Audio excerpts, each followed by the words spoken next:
the swing beat is not the pulse of 2 and 4. The swing beat is not a ride cymbal going ting, ting, ting, ting, ting. The swing beat and what makes music swing is the space between the notes. In classical music, the space is narrower and to a certain ear, more precise. The swing beat is much wider. The space between the notes is much wider. And when I say much, we're talking about the smallest possible micro, whatever you want to call them, of beat. It's almost, it doesn't even register to the human ear, to the normal person's ear, but it registers in how they feel the beat. And the reason I stumbled on that is because I've started last year to listening to a lot of early music.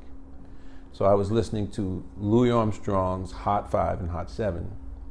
I was listening to McKinney's Cotton Pickers, which is an incredible band.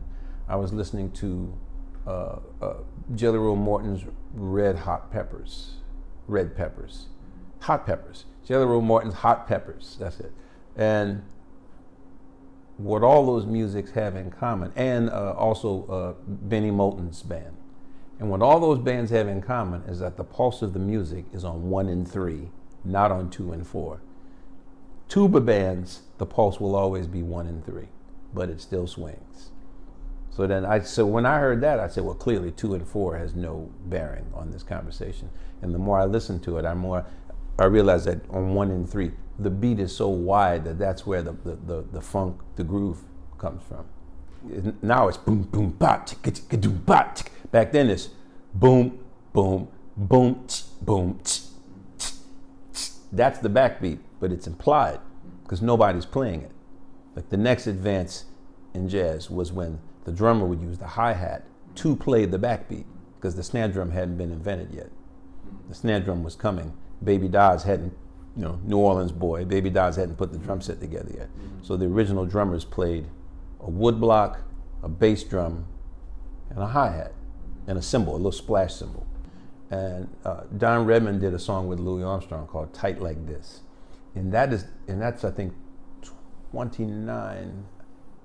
And that was the first time that I'd even heard a song where the bass drum was on all fours, the whole song. It's like boom, boom, doom, doom, doom, doom. And it was unbelievable. I mean, it really picks it up. And but that was the first recording I had heard where the drummer wasn't doing anything other than just shh, shh, shh, shh. And the whole band would play and the drummer wouldn't play anything. And then they get to one part and they play the wood block. And at the end of the song, they go psst. And sometimes you hear them go But so it was an evolution. By the 30s, the drum set was there.